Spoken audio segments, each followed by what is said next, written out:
to the tree. What does the tree have that you don't have? And then it whipped my head back down, male, female, sun, leaves, all around, trying to coordinate it for me, extracting a metaphor. I didn't have the information available to me that I could look up, so it had to do it this way. And then in my head it came up with certain things. Well, okay, it wasn't inhibited by religion, forced into synthetic guilt, shame, and fear. It wasn't told generically what it's supposed to do but not explained to it, and then coaxed with subliminal messages and programming and consciousness manipulation to make it do what it's not supposed to do. It's not inhibited with fluoride or NutraSweet. It's not subject to media or mind control. So the tree has an active connection to love and intuition. And it said, love, and this is where I learned this, love processes the mind. It is the solvent to polarity. The mind, which is this input-output male-female energy and consciousness and structure, therefore exists in the tree and in you, regardless of difference in form. Why create everything the same? All things being equal, though, same type of energy system, it is connected to me. So then the scenario went.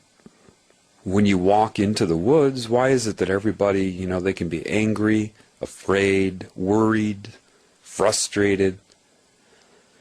All these different vibrations associated with your thoughts. Your thought will be on the carrier wave of that vibration. One and the same. So, like, if you listen to your favorite radio station, 103.2 megahertz, are you listening to a constant tone of 103.2 megahertz? No, your ear can't even receive that. And even if it was decoded and lowered down, that'd just be a constant sine wave. No, that's the carrier wave. And then embedded secondarily upon that is the audiogram of the music that you hear, the spectrogram and audiogram of the music upon that carrier wave.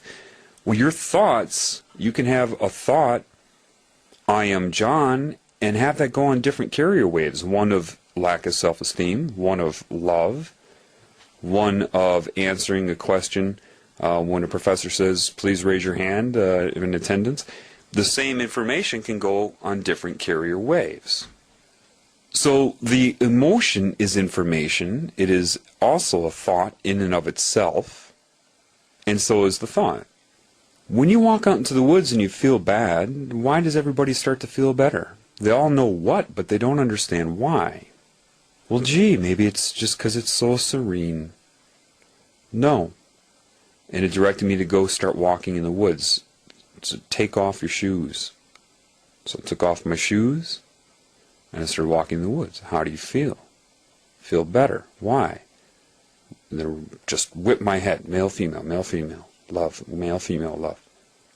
This aura around me, which would be like the electron consciousness around a proton of an atom in a different way, expands now. Additional energies were drained.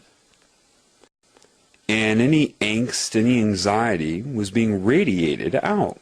And of course, same bandwidth of existence the trees are in as you, otherwise you couldn't perceive them. Their input-output male-female energy receives your thought and emotion.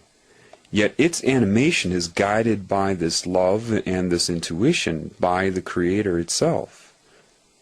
And so it is that love that processes your feeling. Is it absorbed by the female part, like a functioning calculus? What's missing in calculus and not missing in the tree is the love and the creation and the intent. And that love knows everything, so it catches that your emotion is wrong. Not in my world are you to be feeling that way. Let me assess why. As you're radiating out all the information about what you're feeling, why you're feeling it, everything.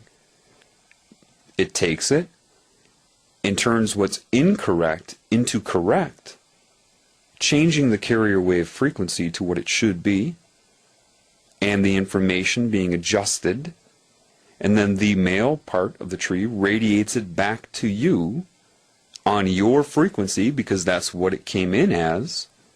And that information infuses you and alters your perception of what you were worried about and gives you the true way to view it indirectly, just by being around other life forms still connected to love.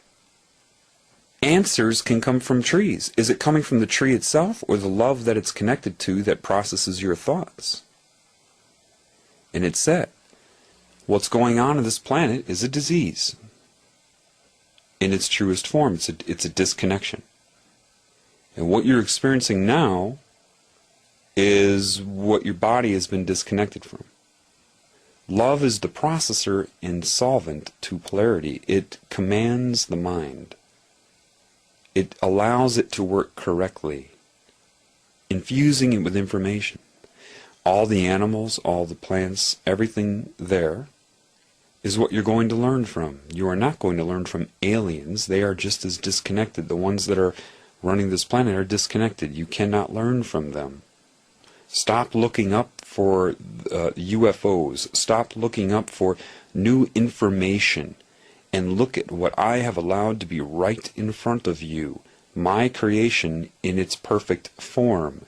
They did not think to alter all the other creations. Therefore, your answer is right in front of your face. You are going to pull out of this that you're in by observing my other creations that are not suffering from it. Your answers are in front of your face, and I am guiding you now. And that's how it happened with me. The most advanced scientific knowledge given to me from the creative source. No book, no video, no lecture, no mentor, no professor. Unnecessary. It said if you, in your role, which I didn't believe at that time, because of my ego, there's 6.5 billion people.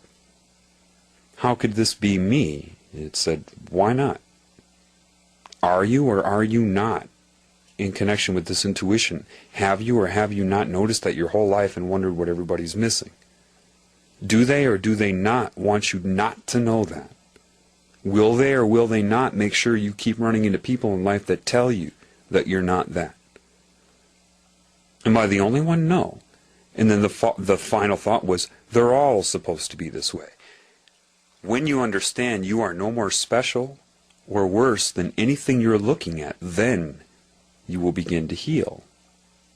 And that is not something that you can convince yourself of, like some sort of affirmation. I am no better or no worse. I'll force myself to believe that. No, no, no. When you realize the beauty of it, heaven emerges. Your sensory system expands. You see things you never saw before. It said, in my mind, it used what I knew, and if I didn't know it, it would show me like that. It would teach me like that. Now, during these lessons is when, I've always had a good relationship with animals. When I lived in Australia, I was feeding wild birds out of my window with my hand. And it reminded me of that. So because then you were loving towards the birds. You didn't have any belief that they wouldn't come or any hope that they would. You knew you loved them. You knew it. You didn't question your own love for them. And because of that, it allowed them to come eat out of your hand, and all your roommates said, I don't believe it. And as I started to learn that, that's when I started to be able to just walk up to animals and they would start responding to me. Because God is part of all of them. And it's saying, you see, love my other creations. And this is where humans are suffering. And then started teaching me why the animals run. I didn't read some philosophy book.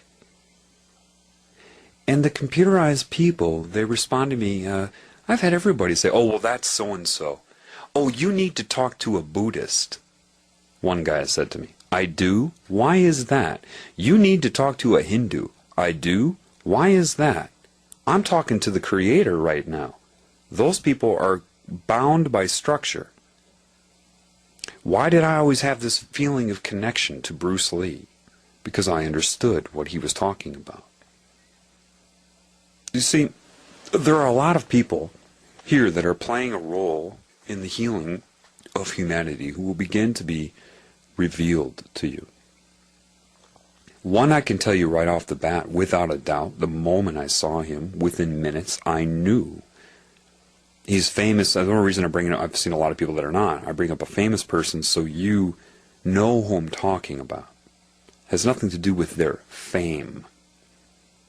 One person I know that's here on behalf of the Creator is Cesar Millan, the dog whisperer. He deals with robots on a daily basis. People think it's about how to raise your animal. That's what the show is about. No, it's showing humans their disorder. That's what that show is about. Through metaphor. I don't have to guess. I don't need to talk to him. I know. It's just that.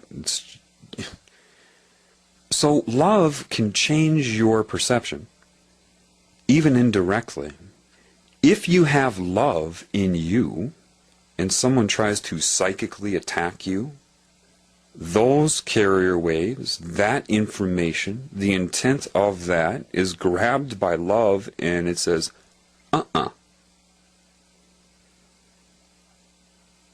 It's just the way it is. I have all this consciousness around me constantly trying to attack me, and they're trying to figure it out structurally. Why is he resisting? Does this mean I'm immortal? No. See, you're all caught in a cycle here. They make you guilty. They infuse in your mind the cancerous intent, and it's sublime. It's a crime that's sublime. It's subliminal in so many ways. And then try to tell you quickly when you die how guilty you are. Use the threat of hell to get you to agree to an alternative, which is contracting to be a victim in your next role to learn your lesson.